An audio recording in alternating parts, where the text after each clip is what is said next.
I want to begin by addressing some of the issues around the Mandelson case. I entered politics later in life. I did so after a career in the criminal justice system, including as Director of Public Prosecutions. I entered politics not for personal gain, not for status, and not to live a life detached from the reality that most people face. I entered politics because I wanted to change our country for the better, to make it fairer, safer, more secure. And I still believe that most people who serve in public life, whether as civil servants or elected politicians, do so for the same reason, because they believe in service, because they believe in duty, because they believe in the public good. But that is not why some people do it. And that is not why Mandelson did it. And that sense of duty only matters if the standards of public life are upheld. And in recent days, serious allegations and serious evidence has emerged concerning Mandelson's conduct, including his relationship with Epstein, a convicted sex offender. It had been publicly known for some time that Mandelson knew Epstein, but none of us knew the depth and the darkness of that relationship. What has come to light has raised serious questions. Information that was not known at the time of his appointment. Before he was appointed ambassador, Mandelson was asked directly about the nature of his relationship with Epstein. He was asked whether he had stayed at Epstein after his conviction.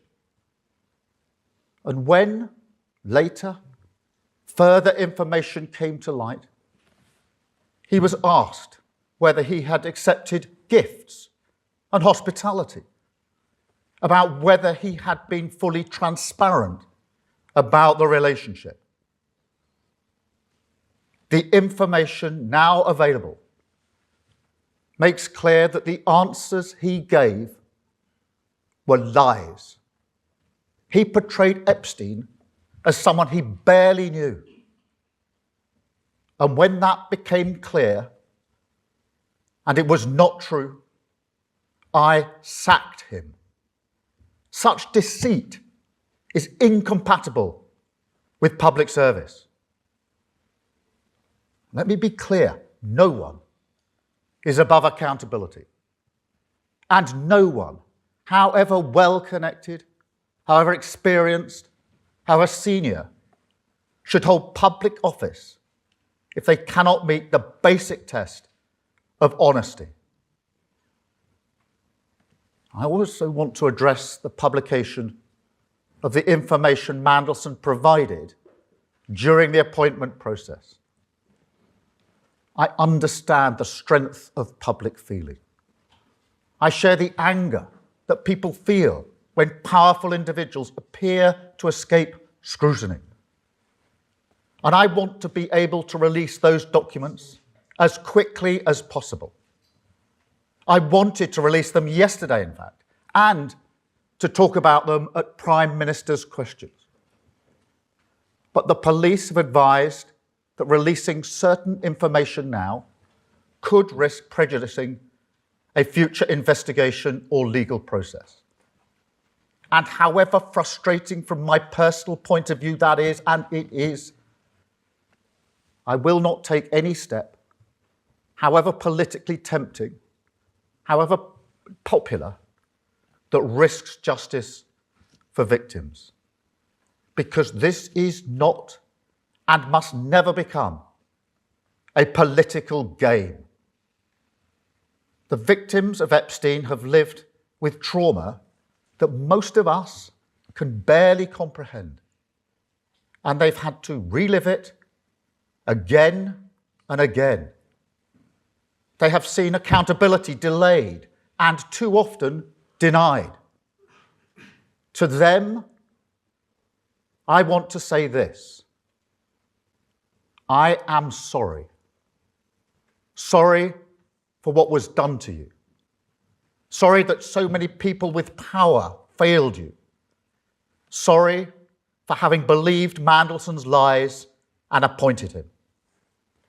And sorry that even now you're forced to watch this story unfold in public once again. But I also want to say this: in this country, we will not look away. We will not shrug our shoulders, and we will not allow the powerful to treat justice as optional. We will pursue the truth. We will uphold the integrity of public life, and we will do everything within our power and in the interests of justice to ensure accountability is delivered. That is what the public expects. That is what the victims deserve. And it is what I will do.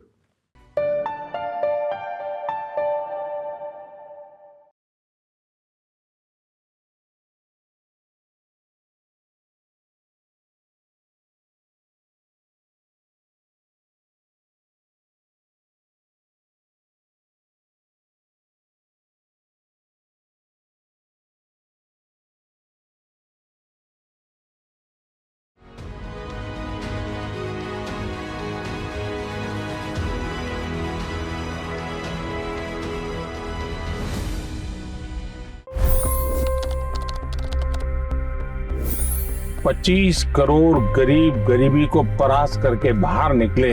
For the good of our nation, let's work together and let's truly make America great again. The fastest news breaks. Requested PM saying that look, you will have to speak to Putin and to Zelensky. The biggest newsmakers. The relationship with India is probably the most important bilateral relationship the U.S. will have for the rest of this century. The capital delivered quite an election result today. Expert analysis. The million-dollar question today is how to stop this dance of death.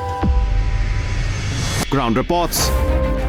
I'm standing at the crossroad of the Kumbh Mela. Behind me are more than 100 entry guards. Long-form interviews. Exclusionary politics is reflected in Manipur case as well. You don't bother because this is a small state. Deep dive into burning issues. It's often said DRC could be the richest country in the whole world. It's because of what sits underneath. Why exactly did the US topple the Sheikh Hasina government? HT videos. We don't just break news, we break it down.